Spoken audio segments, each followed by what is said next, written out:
This is Hidden Killers with Tony Bruschi. Here now, Tony Bruschi. The James Craig murder case. That's what we're jumping into today. A specific area of it, though. There are fast murders, the kind we usually think of, explosive, impulsive, bloody, and then there are these slow ones, the ones that happen quietly, carefully, 1 milligram at a time, as is the case here. According to the prosecutors, that's the kind that James Craig committed. That's James right there. They say he laced his wife Angela's protein shakes with cyanide and the chemical found in eye drops, tetrahydrazine. Yeah. You can kill people with Visine. Be aware.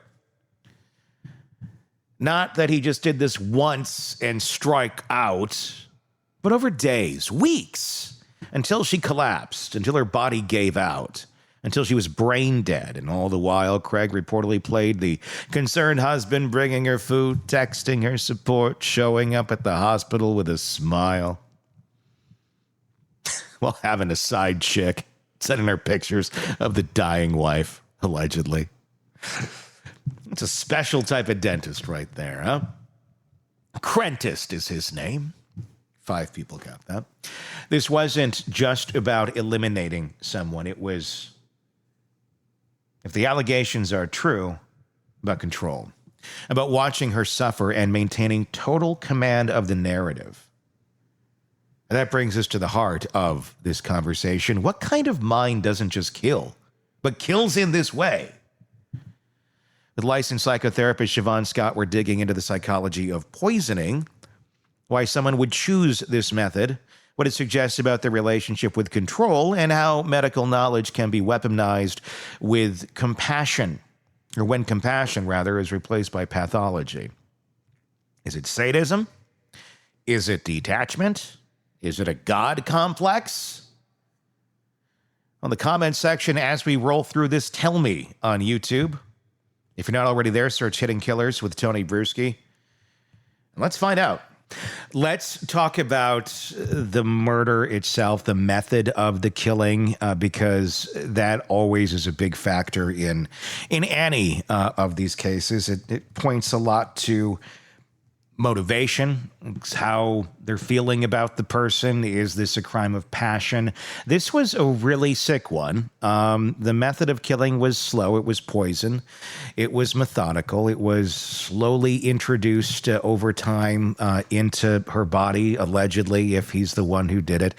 And she slowly fell into a coma after about 15 days and then eventually died. All the while he's going to her bedside and holding her hand and then taking a really horrible picture of her and sending it to his side chick. It's twisted. This slow way of killing someone and watching it daily. What does that tell you about a character like that? Yeah, somebody who's incredibly into the control, the secrecy, the appearing to be the savior. Look what a loving husband I am, but absolutely devoid of empathy. And that's the piece that's, I think, so scary. Yeah, not a crime of passion. He didn't stab her. He didn't strangle her. And in that way, it gives him more distance from it, as if this is just something that's happening, even though, of course, he's the one instigating it all. It's, again, something that a normal person could never wrap their head around. It's insidious. With someone like this, is it more about, assuming he did it, and obviously he's innocent until proven guilty, is it about the sadism of it? Is it about the control, or is there, I mean, control certainly plays into this. Is the control level there because he's fearing the confrontation if he were to do this like a healthy individual and just get divorced? Fear of physical confrontation or verbal confrontation, of being called out for all the downfalls that he has, all of the affairs, and God knows what else is failing in business. Because obviously narcissists, one of the last thing they like, kryptonite is reality. It's being called out. And if you're going to leave a relationship of all this time because of the things you did, you're going to have to face the music. Is this just a way that someone like this has to go? They have to eliminate the person because they couldn't tolerate, they couldn't deal with that actual piece of reality coming to haunt them. I think there is that. There's the saving face, the denial on his part that he's responsible for it because, gee, it was just a little bit of poison, in the smoothie every day. Mm-hmm. So he can keep this psychological distance from it. And the other thing that popped into my head is he does not have to pay spousal support. If she's just gone. And the guy has problems with money. And I'm sure if he was looking at what he was going to be paying in spousal support after a 20-year marriage and 6 kids, he might never be financially solvent again because she was going to be getting a lot of money. And this just eliminates that. And this guy's obviously selfish. Yeah, I mean, without a doubt, he's out there having these affairs, living this life while things all continue to implode all around him. And there's a lot of weird things that went on here. We're going to get into some of it here in just a bit of what was going on behind the jail walls, what he was asking people to do. But before we get to that, when you're trying to evaluate somebody like this, trying to figure out what is going on, and witnesses said, Craigie was calm, even jovial at times in the hospital, acting, I don't know what normal is to look like if you have your partner literally dying there. Is there a right way to act in that sort of a situation, or would really anything not stand out when your loved one is literally at death's door as far as their behavior goes? I think that being able to act jovial and calm in that situation is a huge red flag, because for any of us, as I have, as you probably have, if we've ever been through a terminal illness with a loved one, a parent, a grandparent, a sibling, there's nothing more traumatizing than watching someone at the final phase of life. It's horrible. We're sad, we're tearful, and so the ability to seem normal and even jovial at times when your loved one is in this kind of situation, life-threatening, again, a huge red flag. One of the defense arguments that's being made, and it's hard to say argument because it's so insane, is that basically it was kind of like a suicide game of chicken that was going on. That he had been suicidal earlier in life or a couple years ago, and maybe he got some stuff then, but the stuff that he had ordered for this one, he was getting at her behest, according to the defense, because she was suicidal. So basically, they're saying she's suicidal. She tells him this. He, being the loving husband that he is, goes and buys cyanide and I forget the name of the chemical in the Visine, and then just gets a whole bunch of it and just leaves it at the house. Here you go, honey. If you're feeling down today and you want to end it, I got you this through Amazon. Quite literally, was a Prime Day special. Who knew? But, and that may or may not be true, the Prime Day special, but he did get some of it through Amazon, which was kind of shocking to find out. What does that say about someone like this when they're able to try and pitch this as a reasonable way of looking at the case that I didn't kill her, I just bought the stuff so she could do it? That's love. If this is the best they can come up with, I don't think the guy has a prayer.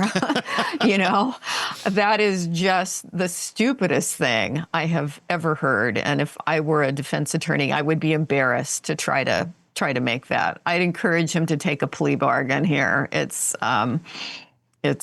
ridiculous. It would be a difficult one, I think, to spin to a jury. But, crazier things have happened. All they need is that one. They just need the one person to go and say, Yeah, I thought about letting my significant other kill themselves. I just bought a whole bunch of bacon grease and wanted to see what would happen. Didn't work out very well. The method of killing on this, obviously, that was a big thing. Of the slow death that his wife had to endure. What emotionally is going on with somebody like that? Not the wife, but him. I mean, or is the answer just nothing? Is it just, well, this is part of the process? It's like literally just reading notes. It's like, well, once this is checked off the list at this timestamp, then we can move on to the next part of our project. I don't know. I don't know the answer to that. Yeah, we can't know for sure. It's possible that it's just this incredible disconnection emotionally, and he knows he has to pretend like he cares and act loving and compassionate, but inside it's just check the box here. We've gotten this far, we're going to keep going. And it may also, just speculating, have given him this little sense of pleasure of, I'm duping everyone, look what I'm getting away with, and aren't I terrific? So he could have had a little bit of an elevated mood about it, which is horrible. Yeah. Poison is intimate. It requires access, timing, repetition. It's the murder weapon of someone who needs to maintain control over both the act and the appearance of innocence. And if James Craig is guilty, it's the ultimate expression of his pathology. Power, wrapped in empathy, delivered with a smile. As Siobhan laid out, this wasn't just about ending Angela's life. It was about dominating it, deciding when she would suffer, how long, how visibly, and most disturbing, how convincingly he could play the part of the man trying to save her. This is murder as performance art, grief as a prop, and the medical background. That's not a side note, that's the vehicle. Knowing exactly how much, when to dose, how to avoid detection. That kind of knowledge, it's the wrong in the wrong hands, becomes lethal in ways most people can't fathom. But we have to, because as we've seen, this doesn't just live in fiction. It lives in homes that look just like ours.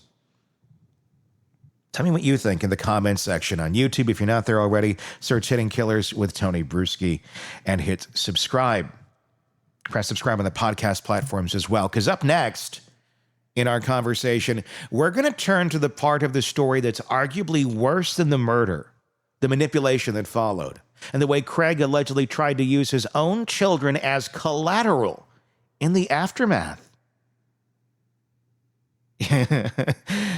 Yeah. So hit subscribe so you don't miss that. That piece is going to be released tomorrow, or if you're already watching this and it's all out there, it's in our feed. So you can go ahead and find that. Until next time, my name is Tony Bruschi. Thanks for watching. We'll talk again real soon.